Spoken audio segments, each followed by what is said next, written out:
Episode 574 of the TV Dudes, recorded January 15th, 2026. Physical Asia.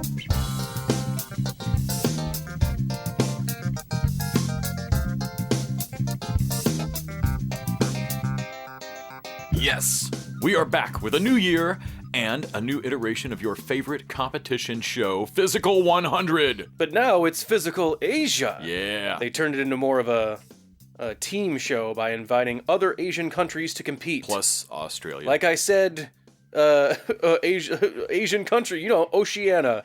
And it's our favorite version of the show so far. It is that. But before we get into it, I'm Les. And I'm Nick. And we're the TV Dudes. And a bunch of Asian physicality isn't all we watched this week. It should have been... the Diaries. There was a lot of it. The Diaries of the Television Dudes. Brought to you by only the finest cocaine wine. Well, that's mostly what we watch. I'll be real. These diaries are kind of short. Go back last week and check out Oops All Diaries, because... My God. This week I didn't watch a ton of shit. Well, we didn't... all my Paramount shows are on hiatus. And there's not a lot of stuff going on. Stumble comes back this Saturday. Mm-hmm. But I went to the movies. I saw The Chronology of Water. Kristen Stewart's debut. You said that was quite good. It is fucking brutal, but really good. I am of the opinion that maybe only Kristen Stewart should make art films. Not that Kristen Stewart should make art films, but only she should. But only she should, because this should have been a 3.5 hour long Terrence Malick film that had dinosaurs and supernovas and shit in it. And instead, it's 2 hours. It's a little long, but Book of Life hurt you. Oh man, yeah, Tree of Life was fucking hard, dude. Tree of Life, was that what it was? Tree of Life. I don't know what it is. I didn't hate that movie, but goddamn, I'm glad I had a brownie. That's what I'm saying. Chronology of Water. I have not read the book. I have a copy of it now. I've read the screenplay since seeing it. It's sure-handed and ballsy and vicious. Yeah, I was fucking impressed. Kristen Stewart's really good as a director. And sure. Imogen Poots, who I don't know other than having a very memorable name, she fucking kills it. If she doesn't get an Oscar nom, I don't know what we're doing. Also, Thora Birch from American Beauty turns up as her sister. She's fantastic. Yeah, very impressive. The other thing I watched that, honestly, very different movie, but hit me the same way, was Train Dreams. Right. On Netflix. Yeah, I saw that one. Which, it's a very different... I saw that one on there. Very different than Chronology of Water. Chronology of Water is disjointed and violent and drunk, and Train Dreams has got a river runs through it kind of vibe. You got a guy narrating about this dude's life in the late 1800s, early 1900s. He's a logger. Mm-hmm. So it's just a lot of quiet time and his family and the stuff that happens to him. It ends up being just lyrical and beautiful, and like all the shots are gorgeous and just kind of meditative and cool, and comes in at like a $1.50, like doesn't overstay its kind of dreamy little slice of life time it's got. Really impressive. Didn't know a fucking thing about it. Very glad I hit play on it. Very chill hour and a half. One of the Edgertons. Joel Edgerton? Joel Edgerton. Yeah. Taryn's the British one, and Joel's the Australian one. Which one's Owen? Owen Edgerton? I think there's an Owen. Maybe he's a writer. I think he's local. I don't know. Too many Edgertons. I don't think they're related. But yeah, I would recommend both of those. And then, let's see. Watch some Closer, watch some Lucifer, and that's about it. What do you watch? Lucifer. That was fun to see those first couple episodes of like... Amenadiel is actually a big kind of threatening, right? When later he becomes such the Papa Bear. Well, he's such a goober. Ooh. Yeah, yeah. I still don't know that I'll be able to keep up with it. God, that's a show that I've tried to rewatch a couple times. I rewatched the Netflix seasons, not the Fox seasons. Trying to start from the Fox seasons, and I'm like, there's 5 more years of this. It's cool. They are slow going. They are, and long seasons. Netflix is the one where like you got all this angel lore that you are just not using, right? And we're gonna get into that. But I watched SWAT the movie, and then that inspired me. Like I didn't know there was a SWAT the TV show. because it's got that guy. SWAT the movie is LL Cool J. Yeah. And SWAT the TV show, I thought was Sucre from Prison Break, and it's not. It's not. Different dude. No. I like this LL Cool J that's SWAT. Like, it's actually just like Colin Firth. There's a bunch of motherfucking people. It's actually he's playing Sam Jackson's character in SWAT. Oh shit! Hondo. Okay. That is the head of the SWAT team. Okay. So he's the new leader. Like, that's the thing and he's got to train Jim Street. Was the Colin Farrell in the movie. Jeremy Renner is the villain in that first movie. You said that, and I was like, man, this feels like a game you could do where you just say Jeremy Renner was in movies. Mm-hmm. And like if Randy were still on the show, we would totally do this as a like. And Jeremy Renner was in blah blah blah. Don't pull out your phone. He's the villain in Tootsie. Like, there's not a villain. Yeah, it was Jeremy Renner. But yeah, that movie was interesting in the fact that it is still so. I guess it depends on the time, like SWAT, or like Michelle Rodriguez is the girl on the team, and like a girl in SWAT. Which, I mean, honestly, Michelle Rodriguez made a whole career out of that for like 10 years there. No, that was her. But she boxes. But she's a girl. Yeah. Driving cars. She's a girl. And just to our point about propaganda really working in a way that like Mr. T like should kill people. What are we? Wait, what are my values? wait a minute. Rooting for him to get his murder back. By the end of SWAT, I was thinking that SWAT guys don't actually have to be nice, considerate people. They're the guys you call to shoot stuff. Like, they're cops, but they're the cops that are supposed to come and shoot everybody. Like okay, fine, let the unhinged cops come in. Yeah, no, I was like, okay, wait a minute. If the problem is that we call SWAT to fix everything, or that every off-duty cop thinks he's a SWAT fucking member. Right. Because it's the premise of that movie is it takes forever to get there. It's just about the SWAT team becoming a SWAT team, but the bad guy of it is like offers $100 million things on live television to bust him out of police custody. And so the last third act of this is basically them trying to just transport him out of the city, which is a pretty good premise for a movie. Yeah, it's been a long ass time since I've seen SWAT.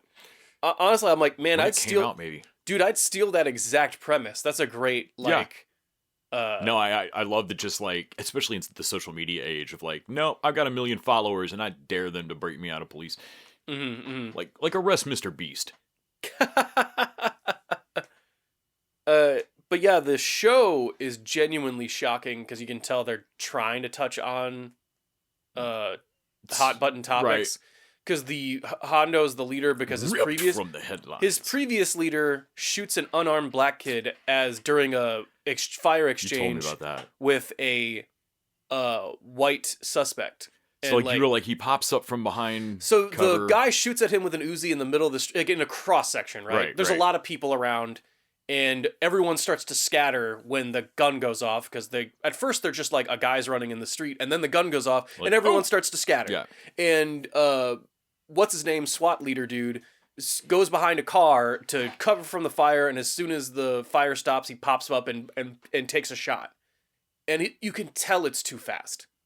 That he came up and popped the first thing that moved. Right. And because the kid was running behind the guy that was running away, trying to just go somewhere. But your eye just blurred those shapes together and you shot. And he comes up and pops, and it's like, it's a genuine mistake. Right. Like, he didn't mean to... But the single most shocking thing I've heard in a cop show in years happened, I think from what you were describing he's the only SWAT member there. Everyone else just has his back immediately, even though they do not know the context of how this kid got shot. Right. It was like, hey, it's a mistake. You have to make split second, all the excuses you've always heard. And yet... they're making them, but he's not. How dare you fire this guy? And why are you not fighting this? And like, no. I asked him to fire me. Because that neighborhood already hated us, and they were about to fucking protest and go into riot. I said, fire me to cool shit down. And I'm like, I can't do this job anymore. Like, he's got some other personal stuff going on, like he divorced his wife or whatever. Right, but for a variety of reasons. But he tells them, like, I shot an unarmed black kid chasing a white suspect. that is a mistake I would not tolerate from a subordinate of mine. Right. So I'm not doing this job anymore. I would fire me, so. I would not tolerate that mistake. Yeah. Honestly, respect, man. And he's like, since you're leader now, that's a mistake you can't tolerate. Right. And so like I was like, wow, that's genuinely, it shouldn't be left up to the Thank God that the cop was to just take responsibility. right. But that is a good, mature thing to do. That's a good example story to put on screen. That, hey, maybe I did have what it took to do this job before, but because I'm older now or so, whatever it is, I don't have it. And mistakes result in that consequence. Minute I don't have it, I can't do this anymore. Yeah, because a mistake results in that level of consequence, you can't fuck around. Right. And it's always the thing, like, cops have such a hard job, and I hate that because it's like, well, is not an excuse to do the job badly. No, if anything, it's a hard job. As soon as you start slipping, you got to stop. Mm-hmm. No, it's like, it's a hard job, and it's not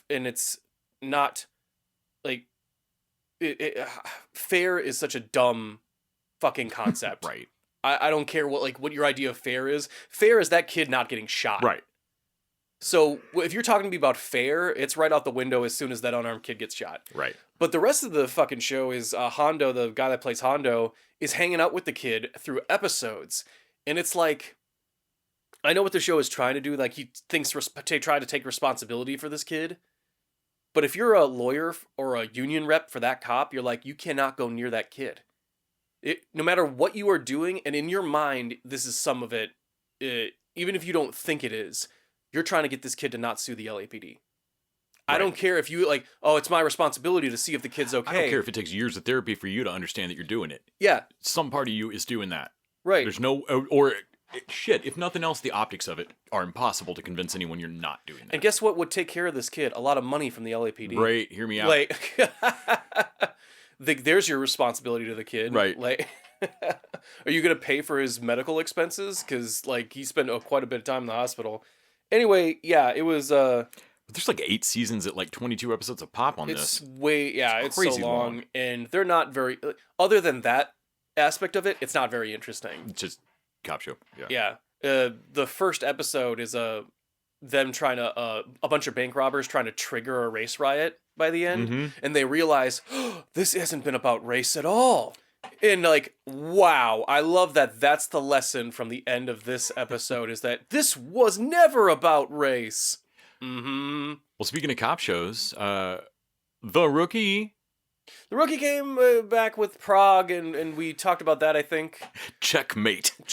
That's pretty good. Solid. This episode but was we did spend that entire first episode going, what the fuck are y'all doing in Prague? The president comes to town. Oh, yeah. A president, not sure which one exactly. I feel like it's a lowercase p, honestly. I don't know. Like, it feels just like president. Like, it's like the president. When they first said it, you and I both looked at each other and were like, The Rookie there's would no way. not touch anything. Nope. ABC won't come near this with a 10-foot, but there's no way. And sure enough, like, it honestly, we never even really see the parade route or anything. They treat it like they just call him the president, like he doesn't have a name. No, and these 2 Secret Service guys, all I kept thinking was are like, we've never recovered from post-COVID on crowd scenes, because like 2 Secret Service guys show up and they're like the only 2 feds we see. I can only assume that they're the ones actually doing background check work. The other Secret Service guys are actually just with the fucking president. Off camera, there's 60 guys, I promise. And I thought they were going to do like, oh shit, Dude, I thought the Secret Service was going to be dirty. Yeah, or the conspiracy theorist that they were looking for was going to be right that the Secret Service was after him. No, they don't do that, which means that there's not a lot going on in this episode. No, it ends up just being a dude that's stalking his girlfriend. They shouldn't have done this at all, of like, you can't actually have the president come to town because you do not have the chops or the will to do anything with this storyline. No. So what turns out happening is the best thing on this episode is, shockingly, Tim and Chen having their most solid relationship episode yet. When people talk about Chenford, I think this is like, okay, so the will they won't they is kind of sucks, but when they're actually together, it's still like not, I'm pretty sure Tim is still kind of her boss. Right. But and they are awkward weirdos, but they're like awkward weirdos that mesh. Yeah. And I'm kind of here for it. I don't think you can convince a writer's room that the way to go is to make them happy. I think that sounds wrong. I think it's more interesting and fun for them that they have to navigate an HR violation. Right. that in no point in the show have they ever been equals. I can just see Tim with like a cat of nine tails just beating his own back like as an H. Like, nope, I have to do it 16 times because I dated a like, you could just see Tim come up with like arcane medieval punishments for these HR violations he's doing. Oh yeah, they're obsessive OCD assassin that can't spell. Oh God, that was obnoxious. I can't explain why that made me so mad. Look, OCD doesn't immediately spring, and organizational skills don't automatically equate with intelligence, I guess. But I do believe that someone that is that fastidious and organizes everything, like the apples on his counter are psychotic, can spell fed. Like riffle. Spelled it riffle. And granted, it feels out of character, and I know it's not there for character. It's there because they wanted a cutesy way for them to know from the misspellings. Yes. Like they needed a plot linguistic gimme. Well, also I love the fact that like they don't quite say that the Secret Service are lazy or worse than the LAPD.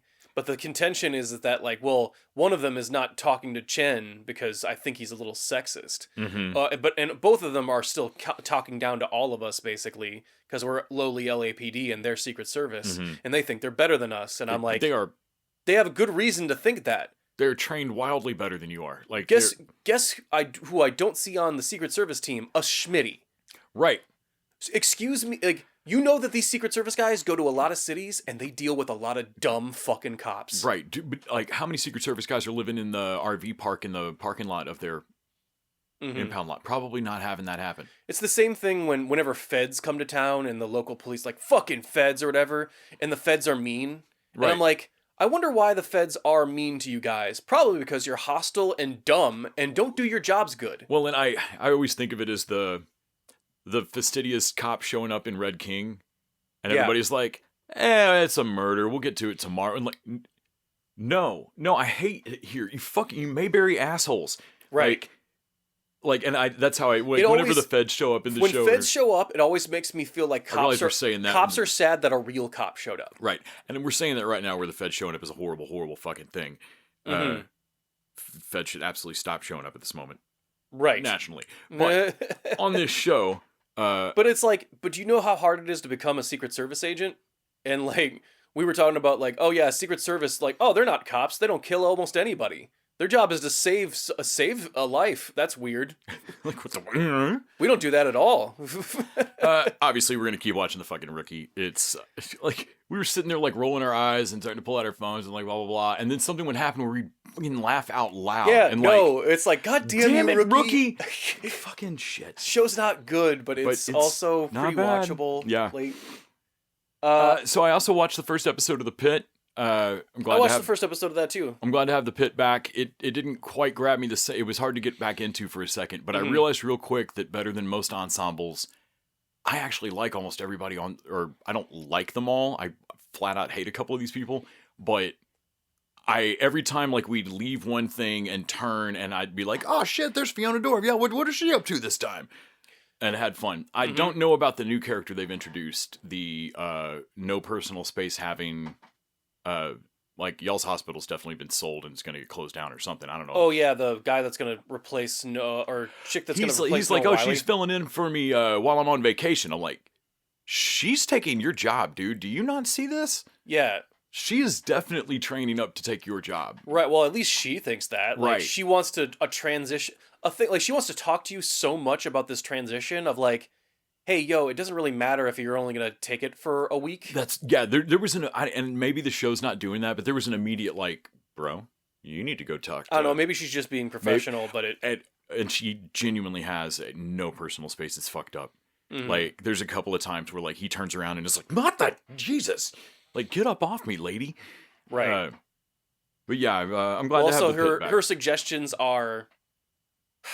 not like they wouldn't do anything, but they are dumb, cost-saving. Like, oh, well, I would like to remoniker this place and not call it the Pit. And I'm like, I get why you want to do that. She makes a fair point. That will never happen. Right. It's called the Pit. It's like trying to change someone's nickname. Like, I would like to not be called by this nickname in high school anymore. Tough shit. Well, like, sorry, like, what... Sorry, Skippy. You know what would help what would help patient satisfaction?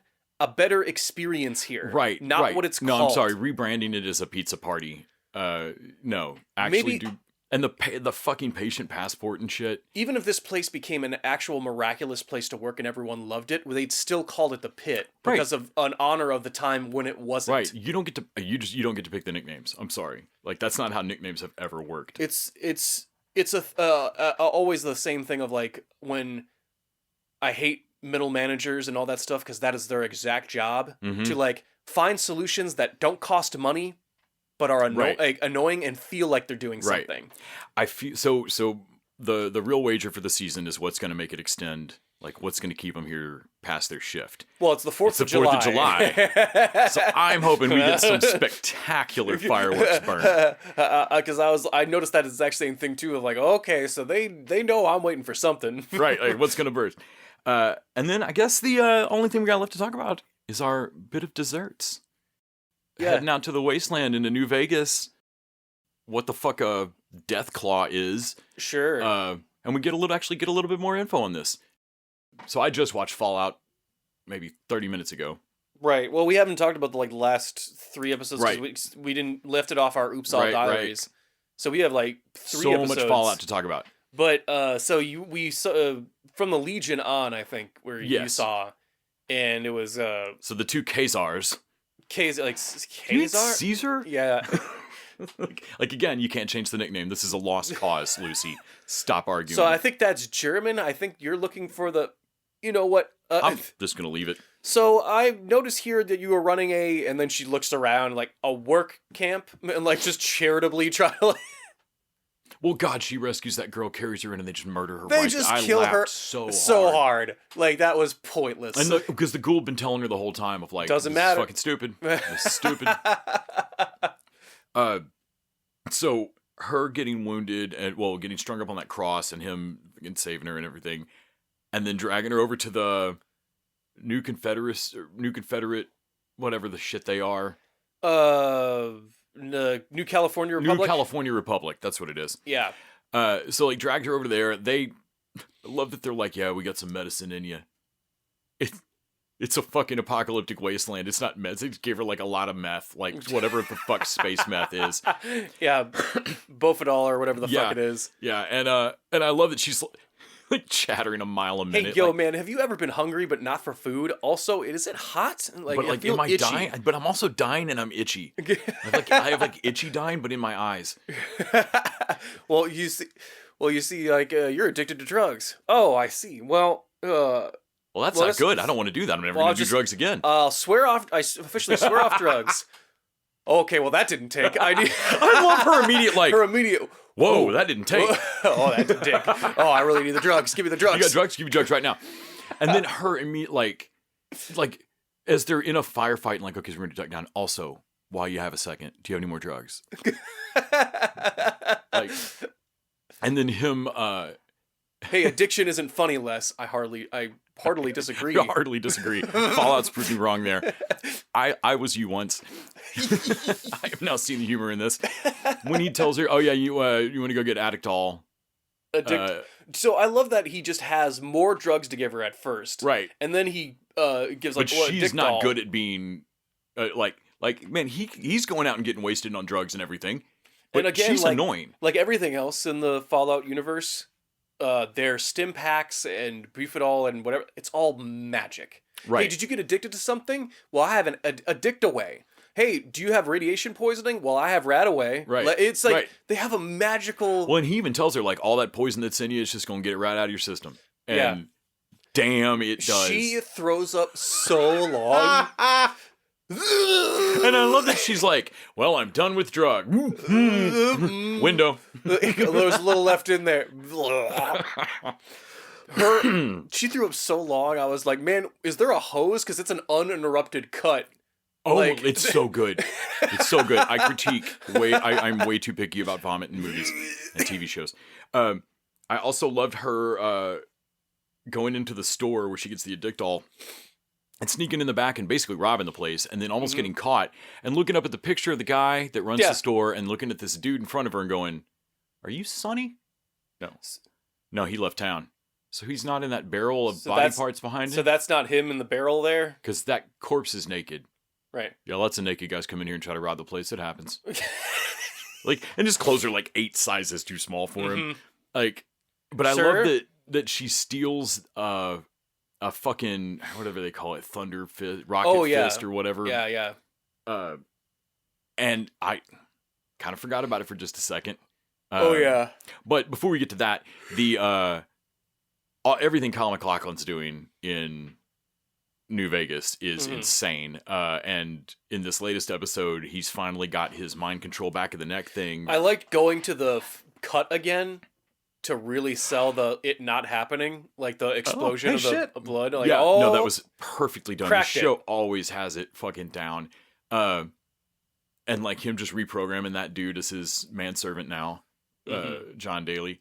And like, so all of that was great. And then the flashbacks, I love that they didn't explain it till they absolutely had to, but it was obvious.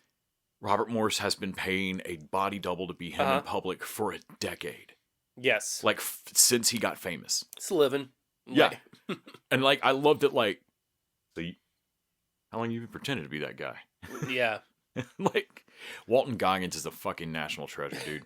Come down here. I don't want to come down there. And, like, it's not until he tells his wife, and, like, fine. So there's a couple things that the latest episode did that I didn't like. One, they make such a big deal out of the death clause, and I loved that episode when it shows the flashback of him in the suit, one of the early suits, and the death clause win Alaska. Of like, it wasn't us. I don't know what the fuck. No, and he just has to fucking.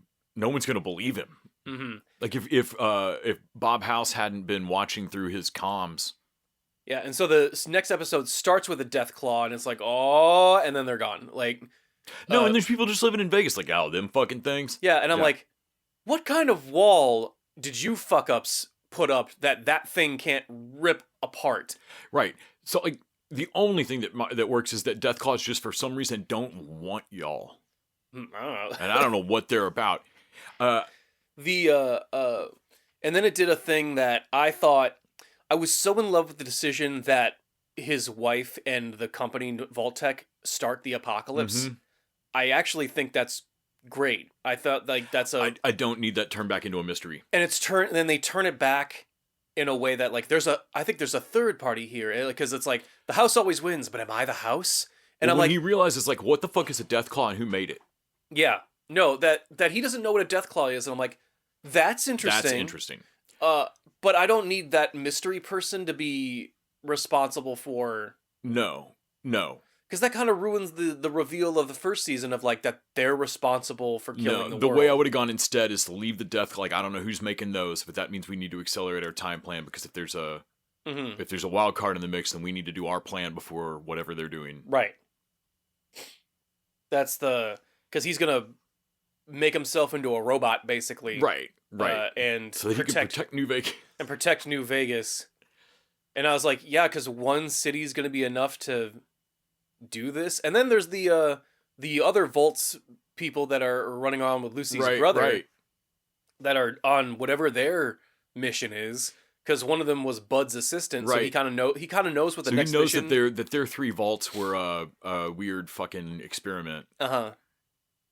Also, in the meantime, the other 2 vaults, 32 and 31, are like, she tries like, hey, we're running out of water. The dumb incest club, because they get a snack budget.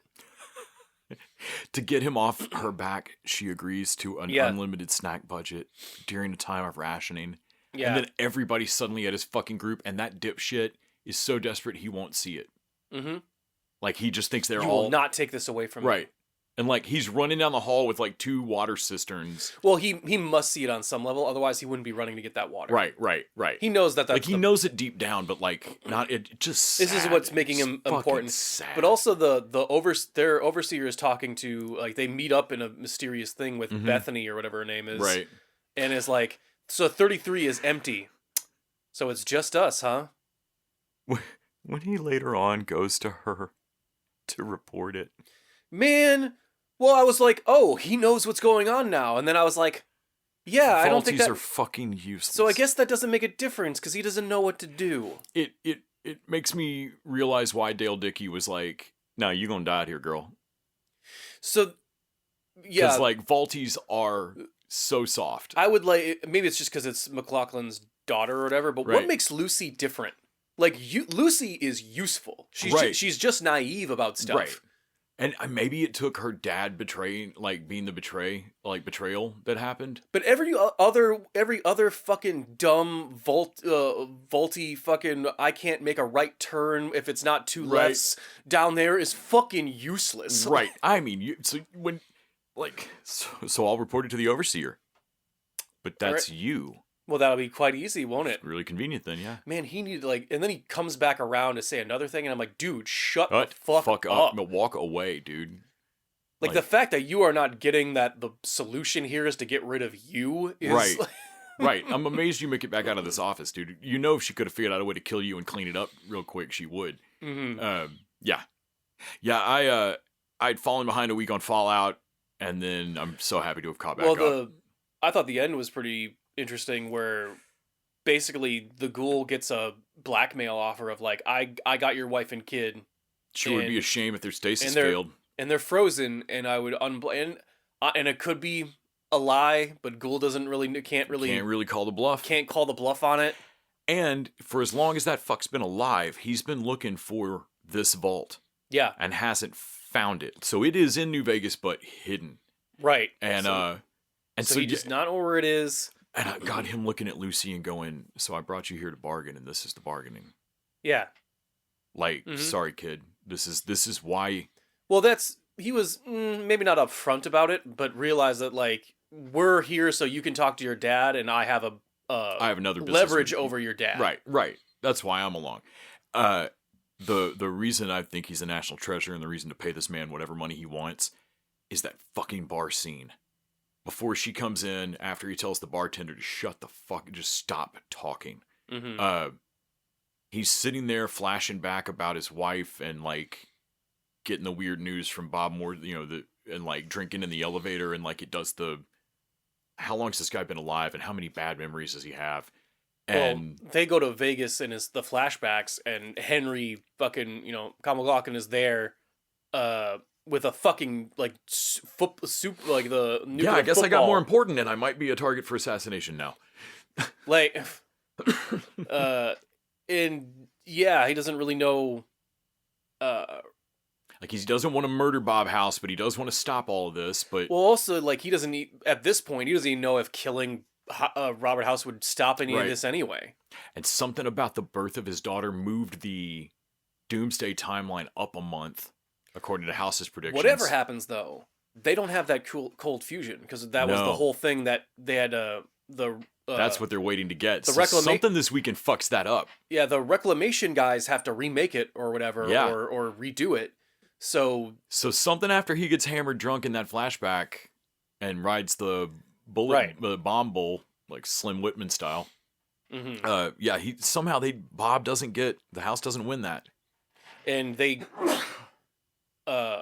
Go forward with I think that's what it looks like, is that without the cold fusion, they won't have the power necessary to freeze everyone forever, and they won't move forward. They won't bank the shot. Right. And they miscalculate because they pull the trigger on it, hoping they'll be able to figure it out in time. Right. Which is an insane thing to do. No, and I'm looking forward to how we get to there. Because the scene of him drinking, and even through that makeup with the with the green screen nose missing, mm-hmm. you can still see the just pain on that dude. And I was like, man, that's a lot of fucking scar makeup to get to emote through.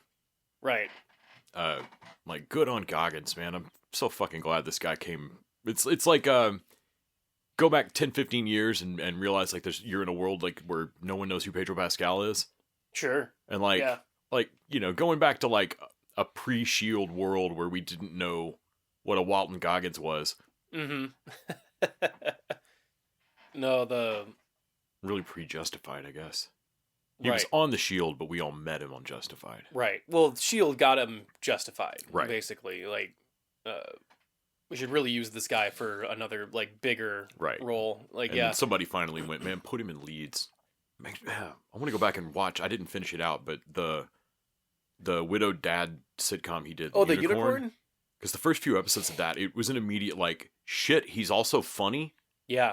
Like, he and Tim Oliphant really are well matched, because neither of you should be this good and this funny. Yeah, no, they're funny. Like, Righteous Gemstones he's on, too. That's right. That's right. I need to watch that. No, he's... We so know him as this cowboy, but he's actually can be kind of silly. Yeah. Well, funny. That's probably going to wrap it for us. Why don't we move on? Ooh. Before we do that, why don't I take a moment and tell you all about patreon.com/tvdudes. That's where you can get bonus content each week. It's also what keeps the coffee hot, the Mountain Dew cold, and the mics on. This week, we headed to the theater, caught some monkey mayhem with Primate.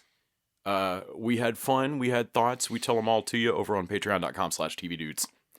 We laughed, we cried, we thought it was, well, come on, find out. Patreon.com/tvdudes. And now, Physical Asia.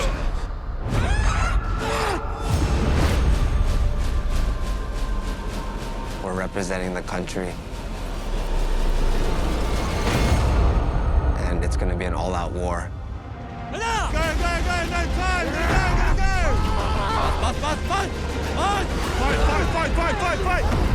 죽여버려! yarışmak istemediğim hiçbir ülke yok. Hepsiyle yarışırız. Grab it now! Grab it! Whoever makes it through can crush him. You got this! You got this! All right, so let's talk about our show of the week. One of our favorite shows. Well, it's technically a brand new show, but it's a spinoff of a favorite show, Physical Asia.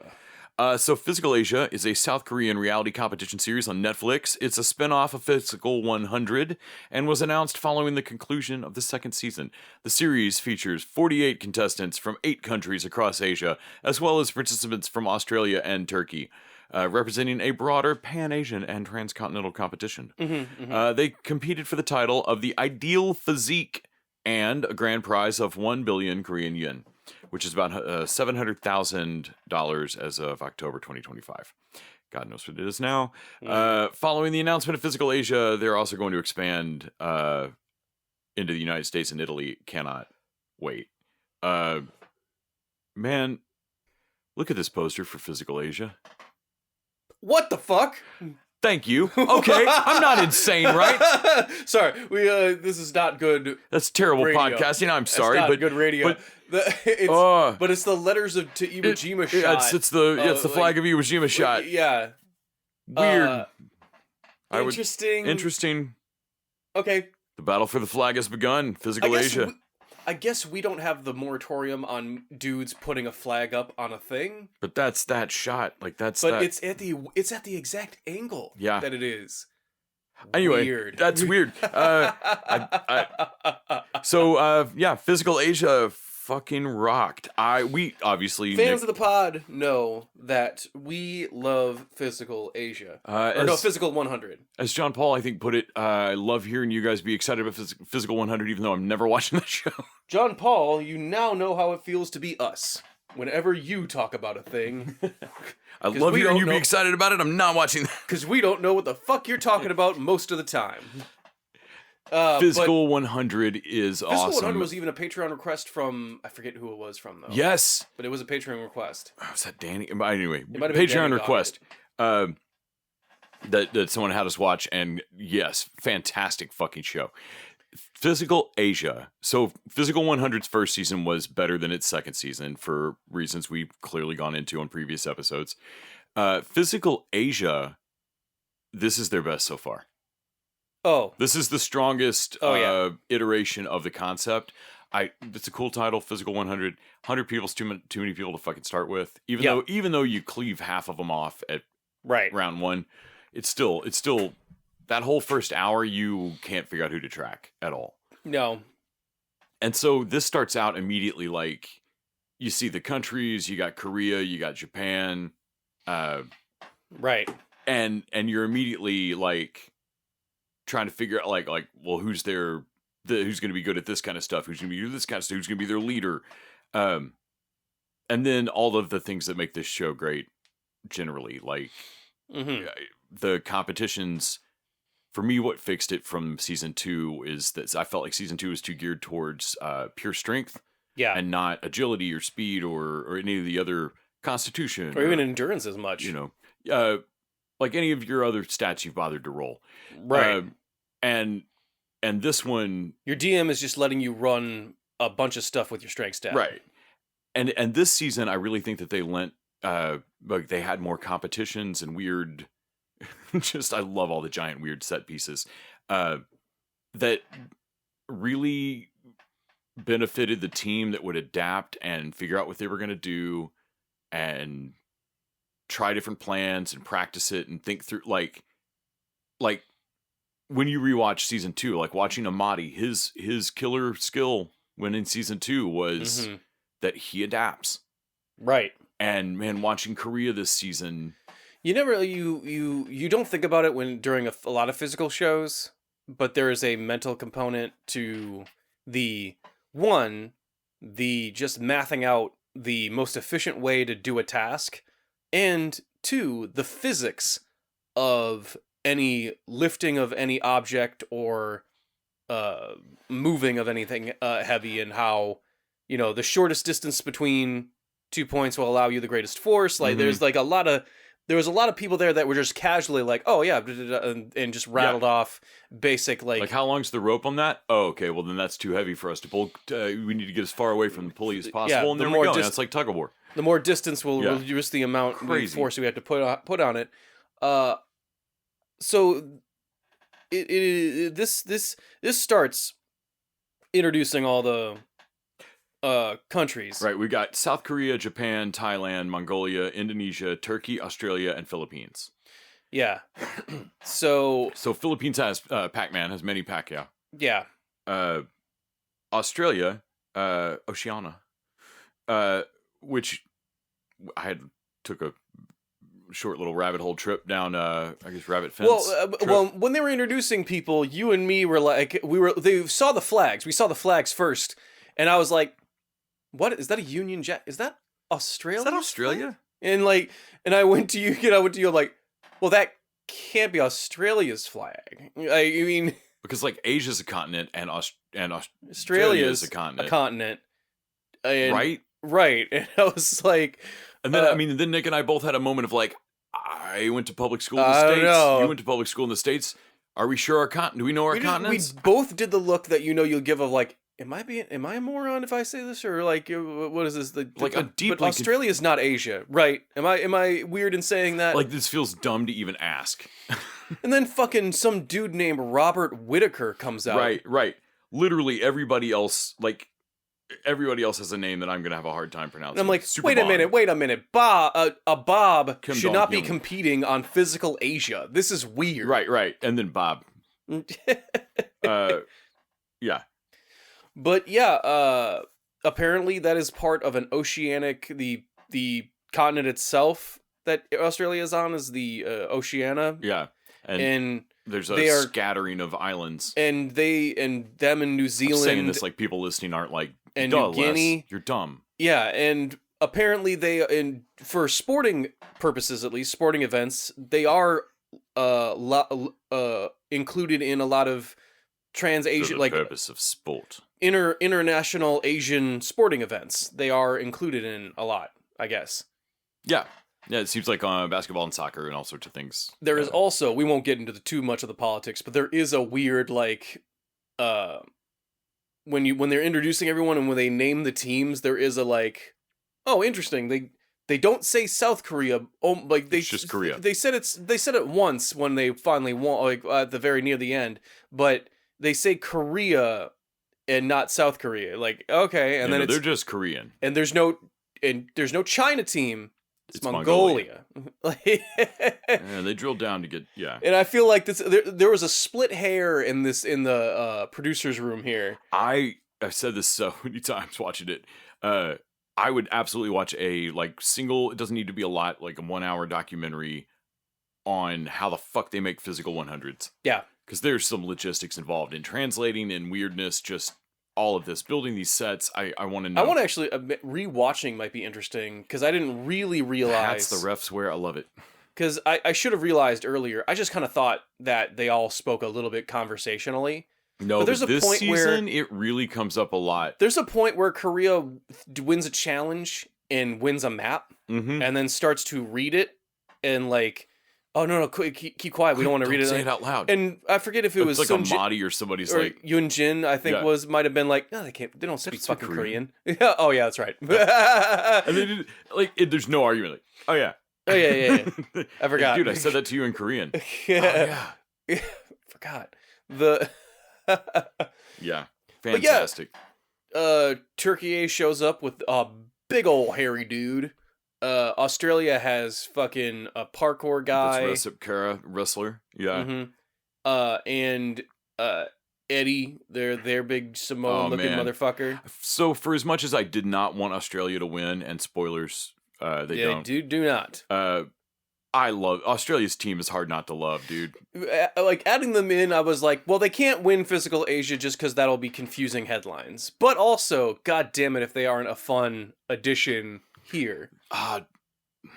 Their parkour guy, Dom Tomato. Yeah, tomato. I love it. Also, Iloni, fucking hair bear, dude. Yeah. That guy's crazy. He looks like everywhere. Robert Whitaker, though, so the best part to me about Physical 100 and Physical Asia is that sometimes the challenges are relatively gym class simple. Yeah. And you would think that those would be the ones I would hate because I love the big set piece ones so much. Yeah. But watching Robert Whitaker be a complete freak on battle ropes was the dumbest, coolest thing. Just like, what is wrong with him? Well, it also shows you the logistics of the challenges because you feel Same like with Tomato on fucking jumping back and forth on that dumb thing. Yes. Now that one was clear how he was having an advantage there. Mm-hmm. And I think Turkey might have had a better shot if they didn't run their sprinter twice in a row. That was just strategically stupid. Really dumb. I don't ever get into, I say this every time we talk about Physical 100, I don't give a fuck about competition shows or sports. Yeah. I have no idea why this show is fun. I think it's the... I'm worried USA is going to ruin it. I don't like football or baseball or whatever, and I like the movies. I like street ball hooligan shit. Yeah. And what I like is the creativity of finding a new way to solve a problem. Right. There's scrambly scrappiness to this. Football and baseball don't have that. Right. They just don't. There's a right way to play the game. Right. And it's all about who's better at running and hitting the ball. Yeah. There's no one. The like biggest. You said, like, oh, you trained for an event that you know what it is exactly. The biggest change in baseball was when they realized they could buy runs and not players. Right. The biggest creative output in baseball in the last 100 years has been Moneyball. Right. Like, and I feel like these fit people in different body types and all that stuff, completing challenges, especially team-based ones, that they've never seen before, and learning how to do it is exciting. Yeah. Yeah. I love, so the small things like are frequently like them looking at going, oh, I have to do that in the gym. I hate it, but you got to do it like this. Watch. And like, that's fun watching, seeing who can figure out how to swing the ropes best. In a But way, then when they do like the big set piece ones, those to me are I think where the show really shines. Cause like they do the big, we'll go through them in a second, but like they do the big castle thing. They're multi-part, they're weird, they're kind of real world. Like you got to drag a cart with heavy objects. It brings it towards the strongman pull a truck with your teeth kind of log rolling competitions. Only I don't care about those either because again, those are they lack a narrative. There's a deceptive simplicity to it that you don't realize. A lot of them don't realize until they start doing it that there's there might be a more clever way to do this or a more efficient way or mathing it out that is interesting and exciting. And what I realized is that I don't hate baseball and football. I don't want to watch people play the 100th game they've ever played of baseball and football. Right. I bet you if I watched people play baseball and football for the first time and watched them learn how to play it, Dude, if that would be exciting. If a disembodied voice threateningly explained baseball, I think that would be exciting. And said, you got to field a team out of those idiots. Yeah. Like, go. Like, that'd be hilarious to me. Think I would watch the shit out of that. That would be interesting. You're right. You're right. There's an inherent danger and mystery to the Koreans kill themselves to try and get a map to the next thing just so that they're not completely in the dark on the challenge. So loved seeing Amadi again. Amadi is the winner of last season. Of the first season? No, second season. Second season. And he was quite good. Trying to think where James is. Remember where he's not finished. Thailand. Yeah. Volleyballer. He's also a cheerleader. Yep. He does not look. So they say that, like, there are all different kinds of physiques. Obviously, all of these people are fit and are really fucking strong. Right. But they're not all model cut. And they don't. I mean, there's a lot of gym rat looking like big motherfuckers. Right. But some of them are very svelte. There's the guy from Cirque du Soleil, the acrobat that is. And then there's James, who just looks like he goes to the gym. Dude, he's deceptively like regular looking. Yeah. And I cannot stress what a shocking just beast this dude, but like. In competition of like lifting heavy shit and just doing crazy stuff, he does stuff that like these other physical nut jobs stop what they're doing and are like, wow. Yeah.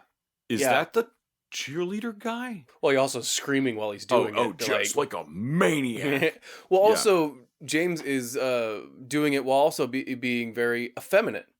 He is not traditionally masculine. No. And it's really cool to see him fake put his hair up into a bun turn his no he just basically goes like over the top, like turns his cap backwards, but like he puts his hair up but he puts his hair up into a ponytail to whoop, and takes his fake invisible rings off to whoop your ass, like his invisible earrings out and shit, flips his hair walking off. The man has not got any hair.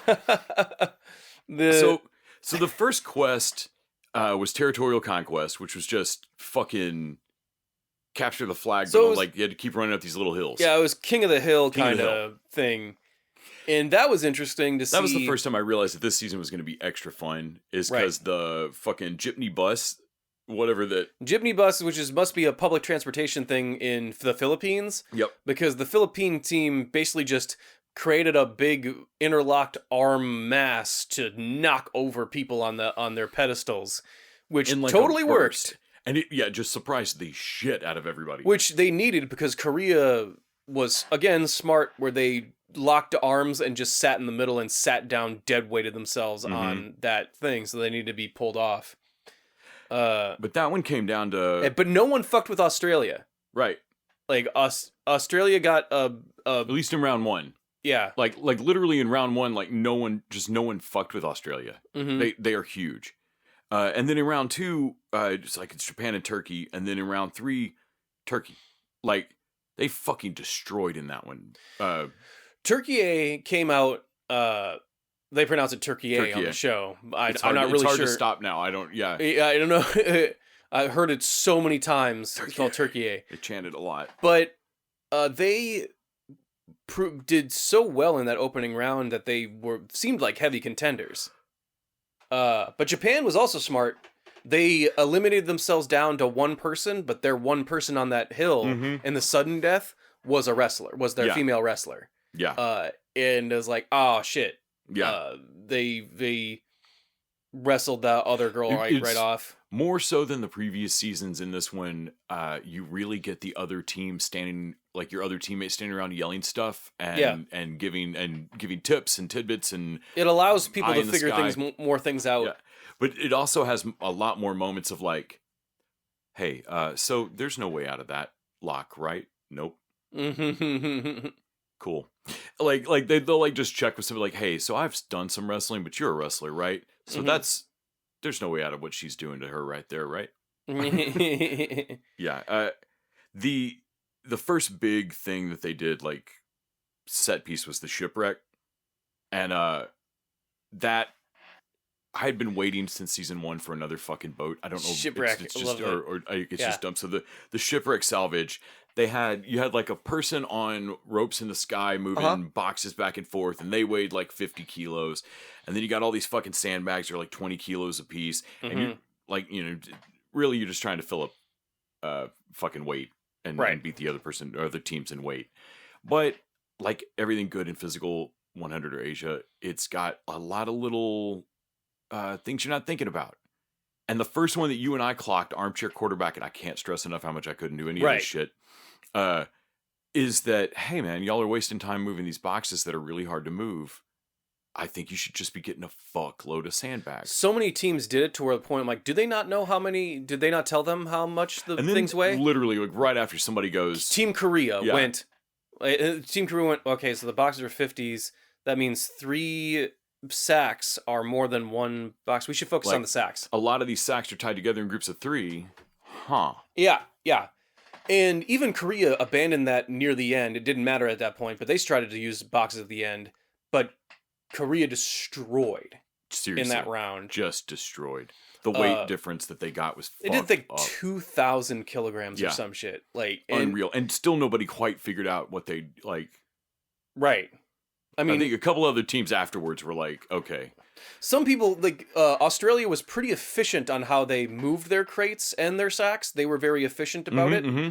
But I was like, yeah, but you're also focusing on crates. They wanted to move crates, and then their idea was to, okay, if both teams are focusing on crates, we're going to steal their crates. They can't get more crates than us. Yeah, which is, it's not, I mean, it's a strategy. Yeah, no, it made sense at the time to them, and I was like, this was also the first place that we saw James just go nuts. Yes. And like he just like jerks one of those fucking things up on his back. These crates are meant to be carried by 2 people. Right. Obviously. And he just... Man, even Turkey did 3 people with 1 person in the between, so they could carry 2 and then put sacks on it. Right. That was a pretty efficient... Like, right. Well, we'd been at... Like, I think I just like, hey, I wonder if you could carry it with 2 people anyway, take some sacks. Mm-hmm. But yeah, when James just grabs one and fucking... I mean, the first one, it's not casual, but it's more casual than it should be. He takes like 3 or 4 of them. Yeah, he does like 4. I mean, by the 4th one, he's screaming every step. Yeah, he can't really do it anymore after that, but it was crazy impressive. And it shook some other people. Like, it morale shook some other people. I think Philippines honestly made it further on that dude's back, like, no pun intended. Like, I think that was, his team was Thailand, right? Thailand, rather, not Philippines. Philippines had the big guy that... had the dude that bitched out. I don't mean to be shitty to anyone. Man. I'm sure everyone here was picked. But Team Korea has the advantage of having people that did very well in Physical 100. Like, alums of Physical 100 already. And these other teams just had to pick athletes that have not done anything like Physical Korea. They're just, I'm sure, pretty good athletes, though. And acrobats and CrossFit guys. But the boat, the big guy basically tried to move 1 box by himself. It didn't seem like he hurt himself because he didn't have an injury in the next round. It looked like he just wiped himself out moving that box. He moved 1 box and then he basically couldn't do anything anymore. So I looked up that dude's name, and that's the article that came up. Wait. Ray is an example of what happens when an athlete just shows up for the consolation prize. Ooh. Ray Carabin. Yeah, man, nobody on these shows, like, nobody's ever phoning it in, and it's the best thing about it. It's that they are maniacs. They are definitely going to hurt themselves. Yeah. And like, there's no way. Mm-hmm. Like, everybody's covered in more and more fucking muscle. I don't think Team Japan can walk right after that. No, that man. Thing. Like Mongolia, like, limped over to the flag. And then there's this dude who you can see it. Like, you can see him, he gave up so early. And when in that shipwreck, he's like, well, I went to push the thing. I moved one of those crates. It was heavier than I thought. And I'm just wiped. And like, man, no endurance. Like, everybody out here is going hard. Like, well, even Pacquiao, because Pacquiao's on that and on the Philippines team. He was trying to encourage him and give him something to like, we'll move sacks and I'm sure Pacquiao is actually a little bit older. He can't move quite as quick. But yeah, Philippines did not do well in that challenge. No. And like even later, like on the battle ropes and stuff, like people had, you know, there's beasts who just had been to the gym and have bowling balls for shoulders and shit. And then there's other people whose arms were clearly just numb and they're having to jump up and down to move the ropes, but they kept doing like they would have laid on the ground and flopped hard enough till they died. Like you talked about the SEAL guy of like drowned trying to do and they resuscitated. Like, did I finish the thing? Like, son, no. That's not the real point of this. The real test was that question. Yeah. The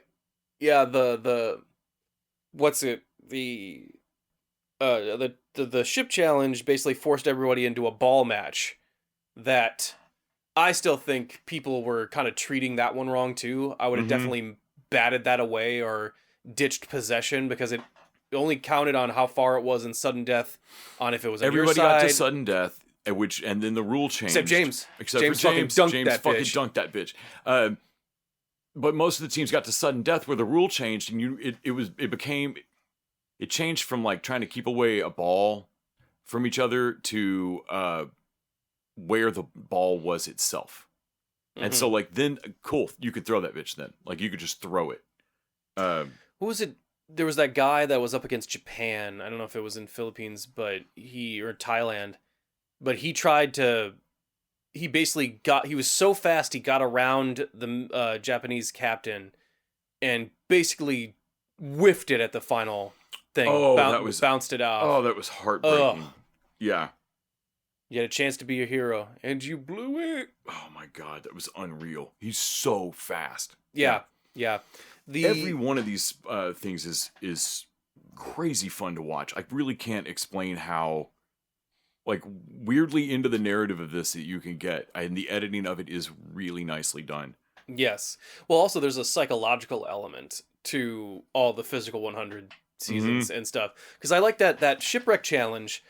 So you're like 6 people on a team. So you got one person up there on the pulleys, wires, and they're cooked up. They can't come off those wires. They can't really help. But they can't help if you're moving boxes. Right. And I was like, so, and you and me doing the math on it, like, even, like, you want to have everyone contributing. But the boxes really don't matter. But the boxes don't matter. And it's hard. Even Korea didn't fully commit. They just put every once in a while, put some boxes, because it's hard for them to let a player do nothing. Right.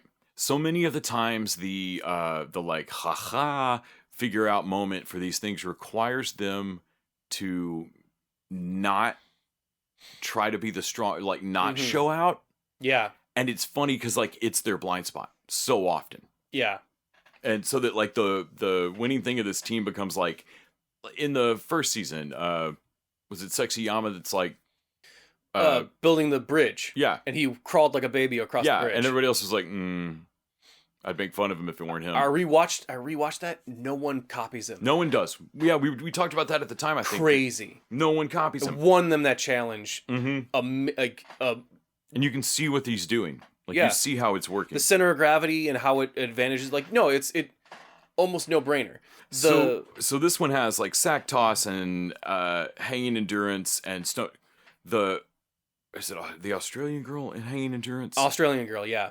That's just wild. Like, so she lost the Turkey King of the Hill match because the Turkey sprinter pushed her out of the way real quick and jumped out on the last second. She felt like she lost it for them. And she didn't know what happened. Like, and she felt bad. And that was a challenge that was a couple episodes ago. So like literally, I don't think anybody's thinking about that at this point. And they're taking days of rest in between this. Yeah. So like everyone else is thinking, and then everyone else is on Australia team are like, what that? I don't even think about that anymore. She clearly is. And so it looks like she must still be conscious, but it does not look like it. Right. At a certain point at that end there. Right. And she does manage to beat Korea in that. She doesn't beat the Cirque du Soleil guy. I don't think she didn't really beat the other guy, or who, if that was that. But Cirque du Soleil was also competing against. I'm not sure if it was the Philippines or guy or the sailor, because he was trying to match everything that Cirque du Soleil was trying to do, and obviously he could have just hung up there for days. And oh yeah, the Philippines guy just he lost because he put his hand on his other hand in the ring. Yeah, you can't hold on to the same thing. I felt so bad for him just by accident. Well, yeah, because there's a mental fortitude to the game too. Like there's it, even as something as simple as hanging there from some rings. But there was also sack toss that Eddie Australia team just fucking killed. Yeah, and basically ran down. I forget it was Thailand or but ran down another teammate because Korea was in that one, because that guy, I think his name was James, or it was John James, but he might have been another James, but he had to run because Eddie threw it so many times over this railing, and because he had to run and no one else did, he was getting tired more, and I think that was the deciding factor in that. And then of course our boy Amoti. Or Amati. Yeah, Justin Hernandez. That's the name. Yeah. And Amati was having a real hard time with that, but you can't give Korea enough time to figure out how to do a thing. No, because they'll learn. Everybody else will infuriatingly do the dumb thing two times longer than they should. Right. But once Amati gets his fucking rhythm down with that sax, he's hitting it. Yeah. And love that kid. What were some of the other challenges? Like, oh yeah, the relay race thing. The pillar vault, that was wild. Jumping back and forth on the pillar. Well, the totem pole thing was another physics thing of like, okay, so if you have a shorter wingspan but are stronger in your core, that advantages you because that's less area for the totems to swing and a more centered center of gravity. And I was like, shit. Well, that's what won Mongolia that fucking thing then, because they were all sorts of in there, and Turkey's guy basically said Recep. He said that he had to do that one. He had no chance at the other ones. I guess I would have tried him at sack toss, but maybe that injury also wouldn't. Right, because he had like 2 or 3 surgeries on an elbow. On an elbow, right. Which I'm like, yeah, no, I get that. But also, there's no way a bunch of these people don't have surgeries on their fucking everybody's shoulders. I'm sure all these people have injured themselves. Yeah. But I can also see how that stone totem was going to rip his fucking elbow out of socket. The little one-on-one, the one-on-one push-pull match, like they did like some break room goofy games. Like it felt like a play on what they did in season 1. Which I felt like just happened spontaneously, but they had like a high jump with a little thing, which was funny. Oh my god, the shirt off for the Australian. It looks better with your shirt off. And like tops off, man. Everybody else followed him, but watching Eddie just fucking pull people to the ground. What was that, hand wrestling? Throws that motherfucker away. Well, because you knew like Japan's guy was actually pretty insidious. Like he said, because he beat Whitaker, Rob, because he got him at the right moment, and like you can tell Rob was mad about it, like fucking little fucking bastard. Yoshido Itoi. Yeah, Itoi, and he, like he was actually that was Yushin. Sorry. Oh, Yushin. He was doing very well up until Eddie decided to just like pop him over. Like I don't care. That was amazing.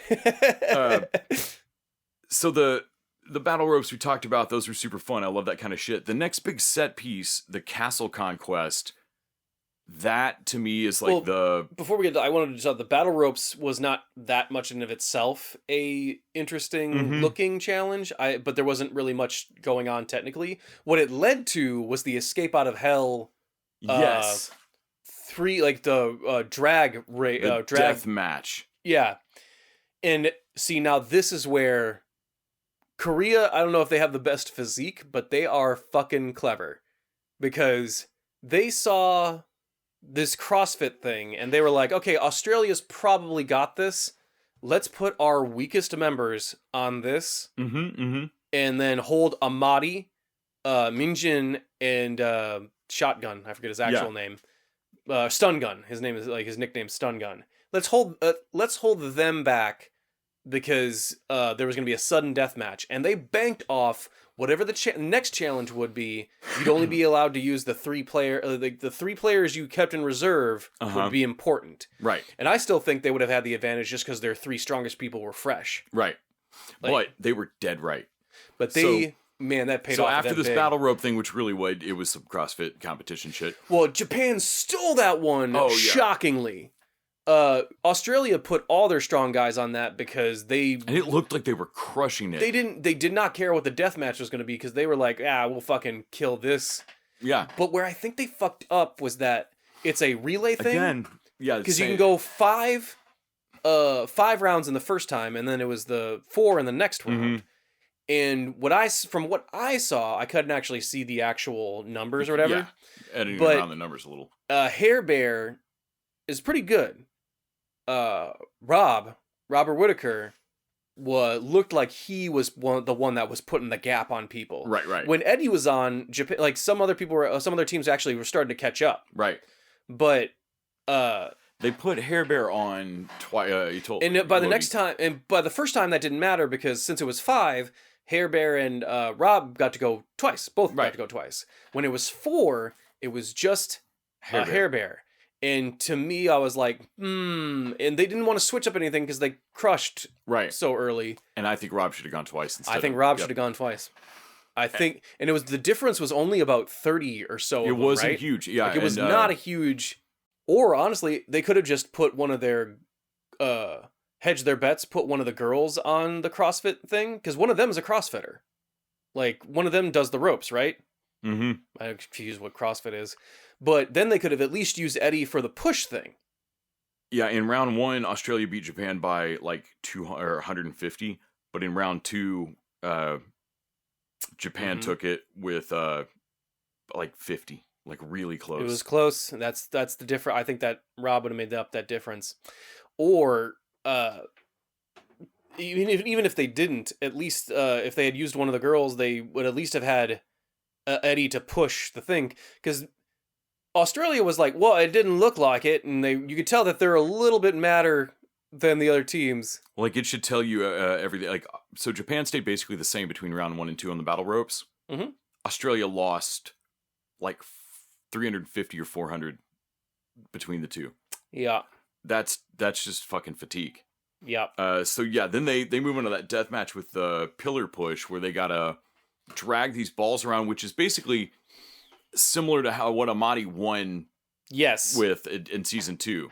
So Amadi, Korea's in they're good so positioned good, and so it's Australia versus Mongolia, and on that one, and this was one of the first times that I realized that Mongolia was dangerous. Like, holy shit. Well, all their team are really strong. Like they're even the how people freaky strong they are. They, what was it? Australia had to use their parkour guy. And there are 2 girls that they had, which they're also in good shape, but they're yeah, it was Dom Tomato and the girls, but I don't think they have like the power. Caitlin build. and Alexandra. No, I mean, and they were.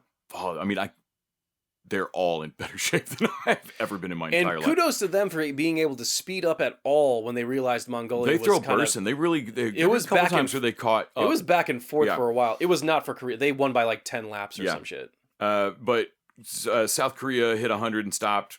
Mongolia hit 100.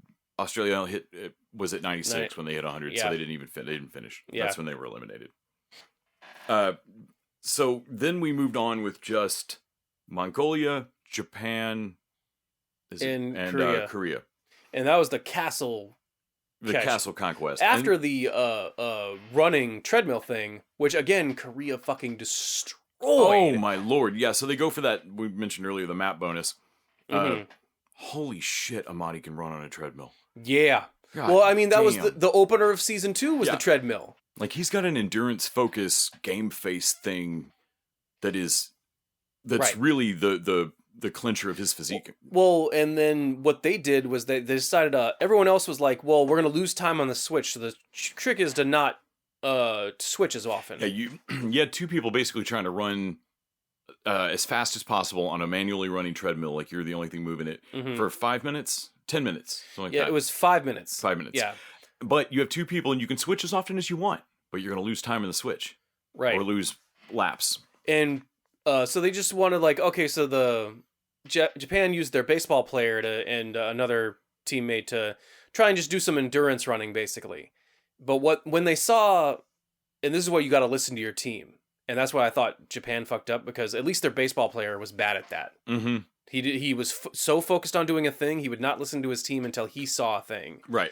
And I think that fucked their team camaraderie up. But Amadi and I forget the girl's name, but they switched off every 30 seconds. Mm-hmm. And so what that allowed them to do was full tilt sprint for at least the first minute or minute and a half.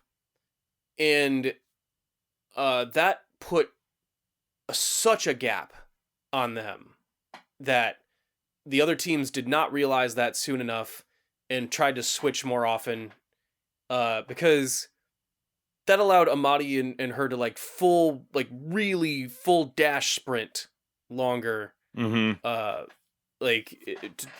To full dash sprint longer than you probably should be able to, because you're getting little quick rests in. Yeah. And holy God, like I can't find the results on that. No, I wasn't even close, man. But it was insane. Yeah. And then, of course, that got them this map, and you're like, what good is a map of the complex gonna whatever? The next thing is this castle where you gotta, like, shove the world's heaviest fucking cart loaded down with stuff up this little hill and then through this gate, and then... So having a map lets you know that there's no second hill, that there's no second gate. And they don't show this all the time, but they only give them so much amount of time to plan out before the clock starts. Yes.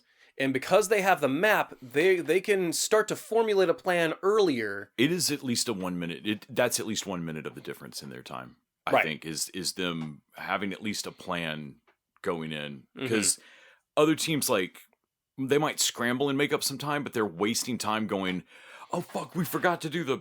Yeah. And yeah. So that heavily advantaged Korea in that. Although Mongolia did very well. Mongolia did so well. I didn't really... Korea did so well. Like, so little went wrong. That even Korea... Like, sometimes they show, like, I really felt bad about, like, the... They thought they were so far behind, and then it popped the clock up, and you and I were like, rewind that back. That clock's counting up, right? Yeah. No, they give them an hour to complete this challenge. Yeah. And it took Korea full everything involved, like 18 minutes or some shit. Yeah. Like, it was 1750 something. 1752. Fucking A. And I couldn't believe that. Like, I'm like, okay, well, watch no one get in even less than 20 minutes. And I think Mongolia was 25. 25-15, and Japan failed it. Right. Because what was interesting about that was... Most of this stuff there's definitely a strategy to it, but like Physical 100, it seems like the main goal, tire everyone out before they have to lift that drawbridge. Yeah.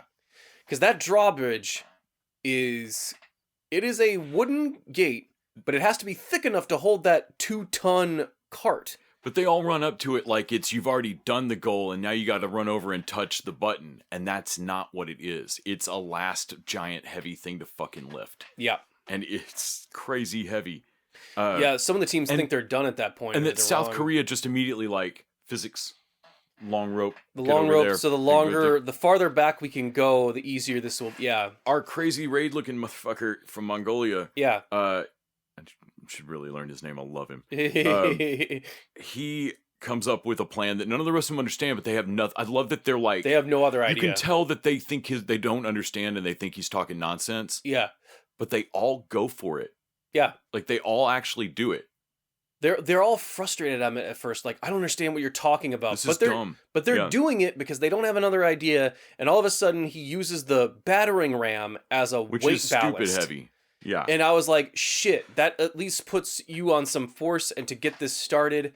And they get it started and they get that up, and I was like, shit. Like, and it works. Yeah. They took a lot longer than Korea to do that, but it saved them not completing that challenge. Absolutely.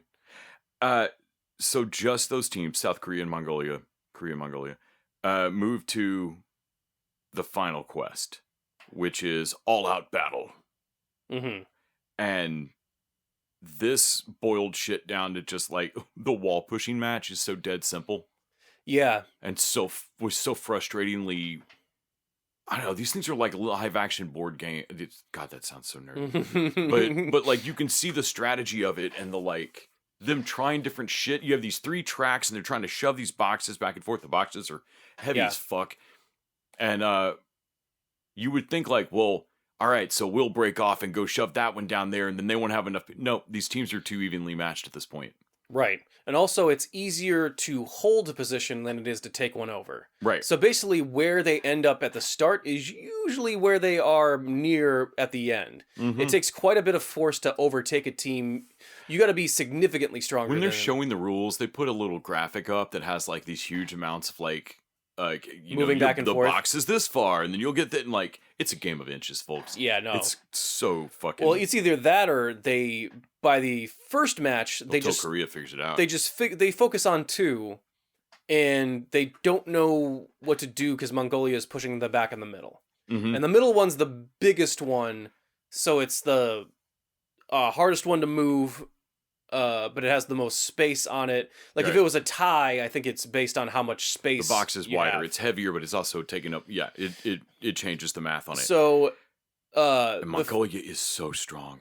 Yeah, they have that crazy Their team woman. Is so strong. But Korea loses that first match, because one, Stun Gun can't decide on a strategy basically, because he has too many ideas running through his head, and he's having I could see him having flashbacks to Physical 100 Season 2, where he overthought that one challenge and it fucking destroyed his team, and he's like trying to not do that. He's asking for their advice on what to do, and I'm like, man, you should pick a strategy and just sound confident in it, and then if it doesn't work, you should just flip it in mid. But so they start to, okay, well, we'll focus on the middle section. You go off onto the right and win that one easy, Yeonjin, and come back and support us in the middle, and we'll take over that second one. And then they're losing that one as well up until Amadi finally figures out that Yunjin is not pushing on the 3 count. They're all counting to 3 and pushing, but for whatever reason, Minjin cannot push. He cannot figure out the timing on this. Yeah. Don't know why. It follows them in the next challenge too, but he can't quite do it. Yeah, you can't count to 3 and that dude hit 3 with you. Right. He can count to 3. Now he can count to 3 and then you go. And you hit his 3. My theory was that he was tiring out, that he had the power, but he couldn't do it fast. 1, 2, 3 was not enough time for him to hit. I like, hey man, I can do it, but I will tell you when it's there. Yeah. So when Amadi figures out to Minjin, you fucking you tell us when you count it, and then there's no point in us going if you aren't going. All of a sudden, they start to push, and it's in a way significant that difference. Mongolia. Mongolia does not know what's happening. Again, they cannot speak Korean. No, they just suddenly start moving this box. It's fucked up. They don't know. To them, nothing has changed. Like, they do not know how they have lost control of this. Enk Orgul Bataku is the Mongolian dude that we like. Enk Orgul, with a hyphen. He's an MMA fighter. I definitely want to watch this motherfucker fight. Mongolia does their best in that 3rd round too, but they have that wrestler woman fake out Yeonjin for a minute, and you think that's going to get her at least another couple inches on that block, but it's too late by then. Right. And so, and like I said, like you cannot. If it was just one match, they could have beat Korea. Right. But 2 out of 3, Korea's going to learn how to do it. Well, and this is where so Korea wins that one. The big final challenge is these 3 different things. We never even see the 3rd one done because it's 2 out of 3. You see where this is going. But the loser gets to pick, and I like what the second thing's going to be. So Mongolia gets to choose of the 2 remaining. Yeah. One's a race we never even see run. Right. Like some kind of relay thing. Don't even know all the rules to it. Well, they saw Amadi on the treadmill. I still think that even having lost, I too have seen Amadi on a treadmill. That is the smart move. That was. And the other one is dragging these heavy ass iron balls. You don't quite know how it's going to work, but you see these iron balls. You know it's called iron dragging ball thing. Got to be someone at least Yeah. more strength based. And So they they have go an for that. advantage on that one because Korea's team is overall heavier than theirs, Uh-huh. and that increases the weight they have to carry. It's based off their body weight. So they have an advantage going into this, and they of course look strong at first, because at first it's just fucking easy. Like, Right. It's just 100 Oh, the kilograms. first one they're like, and even the second one they're like, all right, that's a little bit. The third one makes everybody pause. And they crawl on their hands and knees. Right. But it still works. They can flop, and the gravity Yeah. pulls it down. And then there's like handhold boards most of the way. Now the fourth one is where things get a little squirrely. Where you start seeing people get pulled up off Oh, the ground oh, a little bit, like just a little bit, and you start to realize that like this pulley and the spray out of wires and shit is distributing the weight a little strangely. Right. Well, they put their tallest guy in the middle, Mhm. which I thought was weird because they were like, well, he can reach farther. And I didn't think that would matter too much because it was like, well, the person in the middle is going to be where most of the where we force comes slap from. the flag, yeah, And I was like, oh, the person in the middle is also where they slap the flag. And if it's a game by inches by the end, that might actually get you right. the advantage you need. Mongolia started to get more in sync as they were going along. Right. They were also learning how to do it. I was bitching about like why doesn't anybody fucking try to do this because they're just scrambling like spot, But also, Korea's going second in every time. So every time they do a thing, Korea takes it and copies it immediately. immediately. Right. And it's 5 rounds. So by the 5th round, Korea has a plan. The fourth one, Mingjin trips. Yes. He trips. Honestly, him tripping is what solved it for Korea. Yeah. If he hadn't tripped, Yeah. then Amadi wouldn't have noticed his feet Mhm. and wouldn't have been so stern about correcting him. Yep. No, oddly enough, I think him tripping won them physical Yes. Asia. Like, Yes. because that they ended up tied, even though he Mhm. tripped. Yes. And that was the thing of like, oh, okay. And then they went off Minjing's count again. Mhm.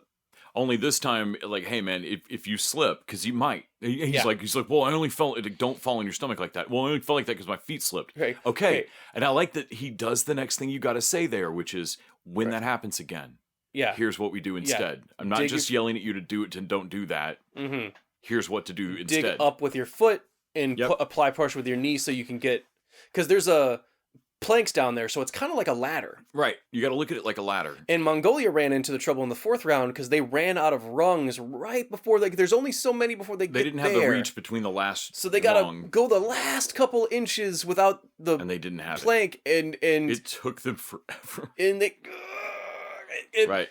And so I thought that would fuck up Korea too. And then so in that fifth round, halfway through, they're basically neck and neck. Mm-hmm. They're pretty close. And then all of a sudden, Korea gets their fucking timing down. And it shows the difference in them. And when you, at first glance, it might like, well, that's just a 3 or 4 foot difference. Right. But in this, as slow as they were running the other game, you're like, that might as well be a mile. Seriously, when Korea just suddenly starts moving forward, when no one's been able to move, the game has been basically deadlocked, and suddenly they just it was like the box, but on even more so. Mm-hmm. Of just suddenly figuring it out and like, Well, then Korea fucking wins it. Yep. Now I understand there's some controversy about there's technical stuff and Well, Korea has such an overwhelming advantage just because of having contestants that have done this before. Dude, yeah. And I realize that they haven't done these specific challenges. No, but you've done Physical 100 a couple of times. But they won that fucking Escape Out of Hell challenge because they knew Physical 100 was trying to trick them. Right. Like they put all their chips in the fucking death match thing, and that paid off for them in a way. They weren't afraid to try things. That was the thing, is that Mongolia trying that thing with the drawbridge, because I was like, oh shit, I wanted to see the other teams. I wish the castle thing was earlier. I wanted to see what the other teams, if they could figure out another solution to the drawbridge or whatnot, or if they could just beat it with pure physical force. Because I was thinking like, well, what happens when you run into a team that is not very creative, doesn't have the wherewithal to try a different strategy? And to be fair, we didn't see all that. We didn't see that all that hour that Japan tried to lift that jaw. Right. They looks like they tried a lot of different things, but well, there were some technical. I mean, there's some technical issues each season. There were some technical issues that there's a problem with the totem. Korean teams.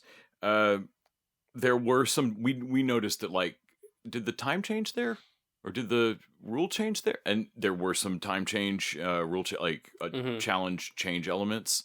But to me, it always felt like they were dialing it in when it turned out that these teams were destroying what should have been an impossible competition. Right. And like, I'm sorry, we got to ratchet this down, or this is going to take 4 days to do this. Like, you guys are too good at it. The sack challenge, they increased weights and decreased times earlier and whatever to make it go faster a little bit. Yeah, that's what it felt like. I think that was specifically one of them. And then the show's outcome further fueled that debate. It's also all shot in South Korea. Yeah. But none of that's been addressed by the producers. No independent evidence has been confirmed. And I don't think the show gets the fuck. Well, if I'm Australia, I definitely do want to see the stats of that rope hitting machine. Right. I want to see it just to see if I'm right about Robert Whittaker being the person that carried that team. Right. I think that would solve a lot of questions about what happened there. No, I don't know that Hair Bear fully explains it. Mm-hmm. Yeah. But that was the only one where I was like, wait, what? But the rest of it, I don't. There's going to be a complaint after every. They had to competition. They had to have Japan redo a challenge, and that was, man, you could tell that was a really big, odd thing, because we were like, well, I guess they could just edit that in here. Nope, that would change their strategy because they don't know. Right. They're gonna wait a whole day to do this again. Right. Yeah. And they did an interlocked arm thing that I was very curious. I really wanted to watch that. I was curious about it. And they just kind of show us the score. They don't really show it. But since Turkey did so poorly, all they had to do was beat 15 minutes. Yep, and everyone else did like a half an hour or some shit.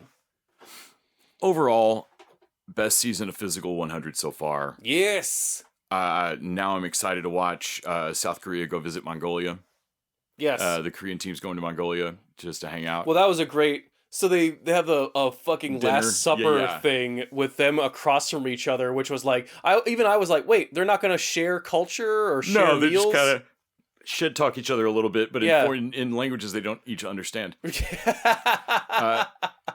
So the funniest thing to me in every season of Physical 100 is cracking the plaster bust of their torsos. It's so weird and it's so weird. Psychologically weird. Like, yeah. And even though they did switch back to having them hammer them in this season, that very first time when they dropped a whole teams from ropes from a pie was so weird.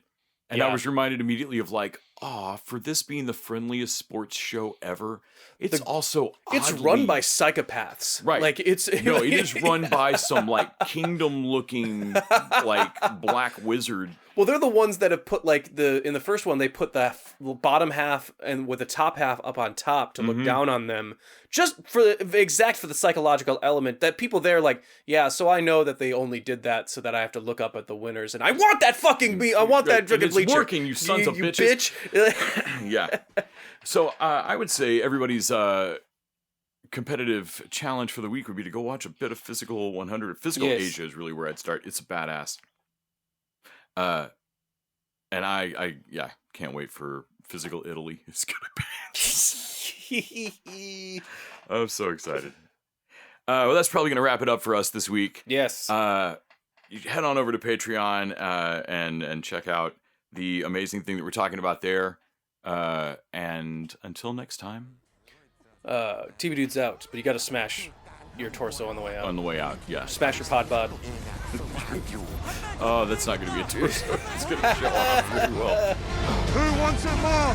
Who wants it more? We do! Fight for each other.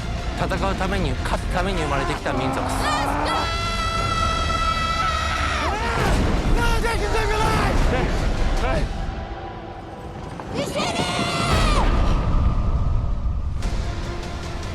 No mercy, no surrender to the death.